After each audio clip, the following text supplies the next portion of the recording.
एक महात्मा हमसे बोले, महाराज सुमित्रा जी बड़ी चतुर थी, सुमित्रा जी को पता था दो में से कोई एक ना एक राजगद्दी पे बैठेगा, या तो राम जी या भरत जी। तो वो चतुर थी, इसलिए एक एक बेटे को एक एक की सेवा में लगा दिया, ताकि कोई भी गद्दी पर बैठे तो कम से कम जलवा तो बरकरार रहेगा।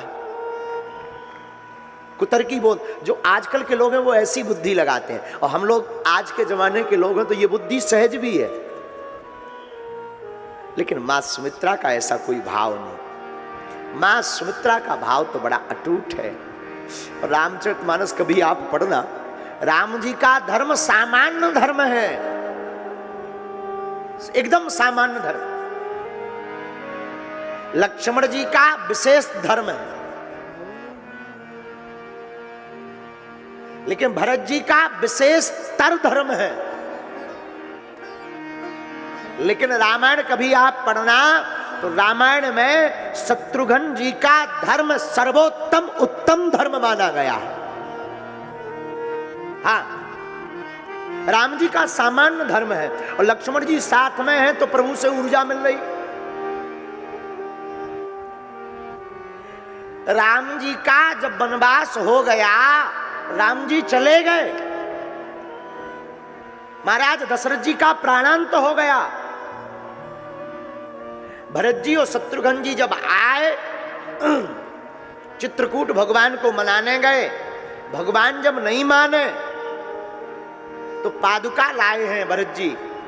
पादुका को राजगद्दी पर जब भरत जी ने रखा तो भरत जी ने सोचा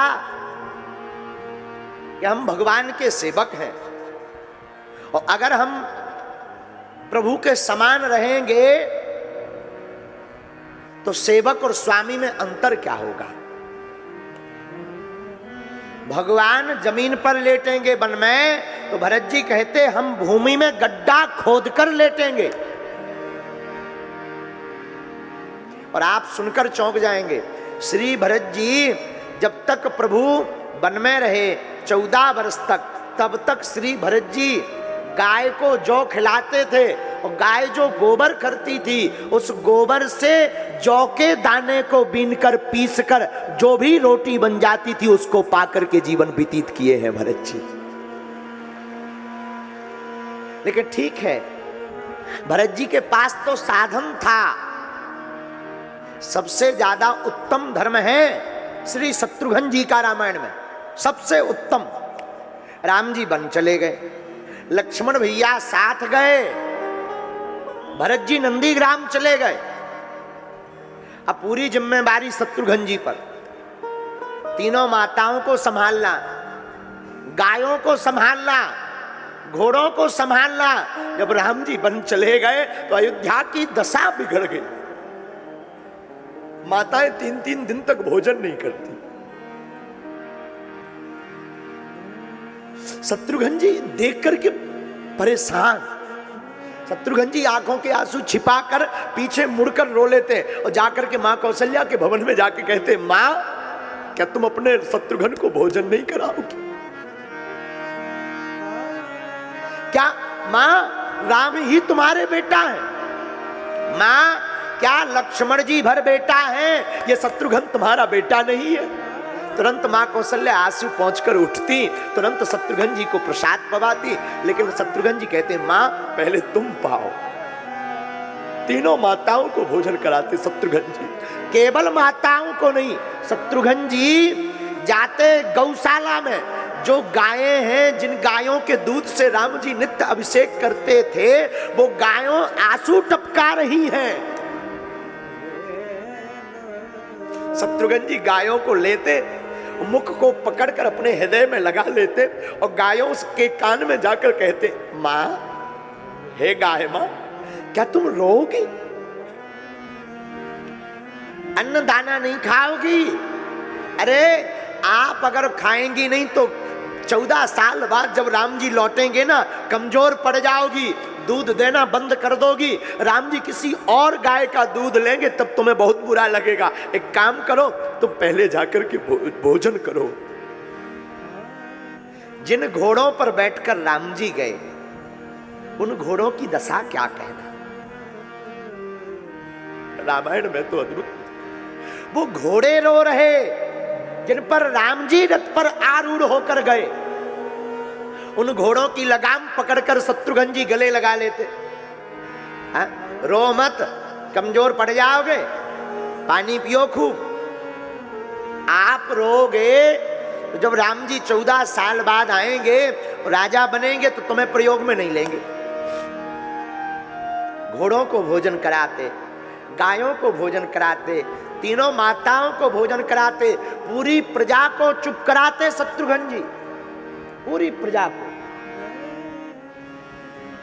को चुप कराते।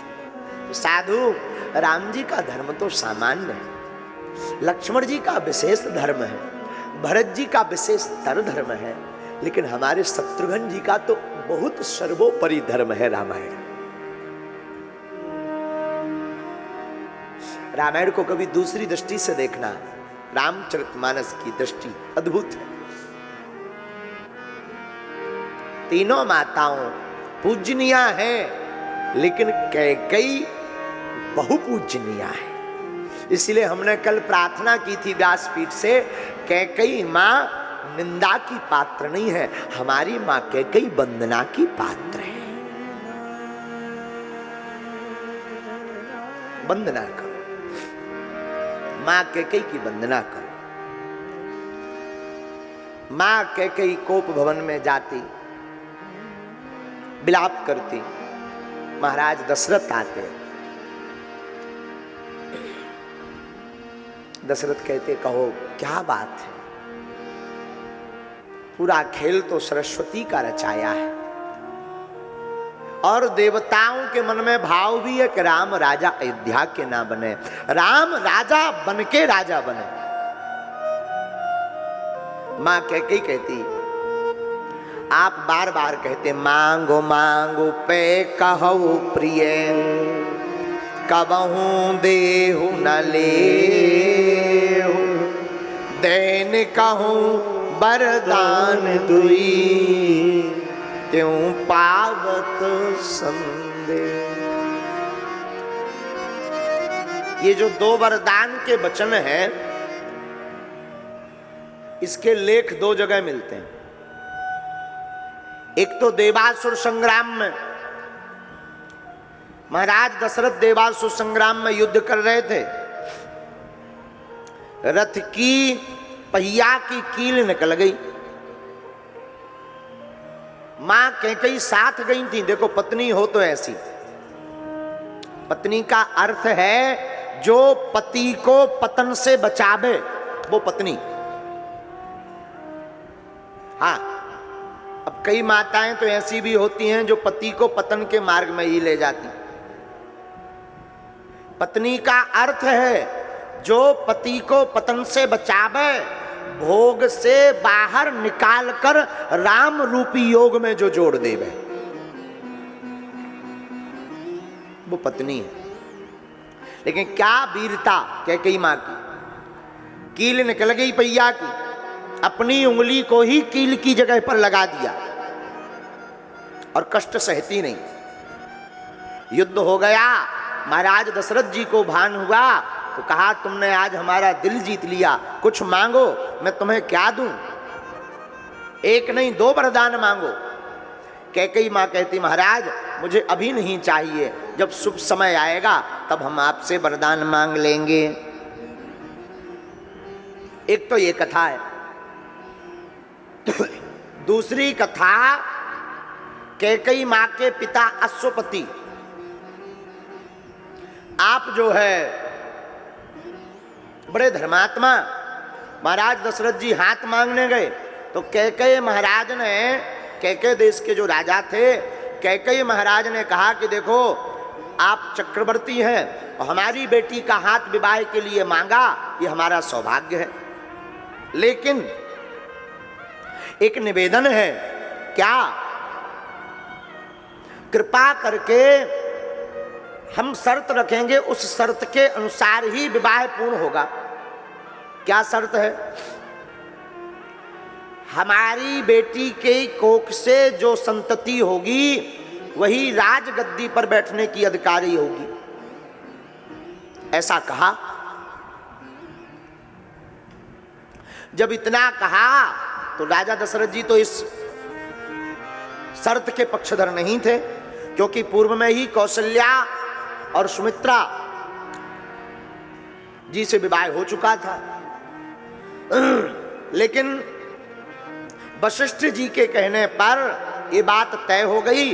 तो अंत में श्री दशरथ जी ने कहा कि देखो, हम छूट दे देंगे 2 वरदान की, जब चाहे तब मांग ले में, पर कोशिश या तय नहीं करते हैं कि इन्हीं की संतति राजा बनेगी।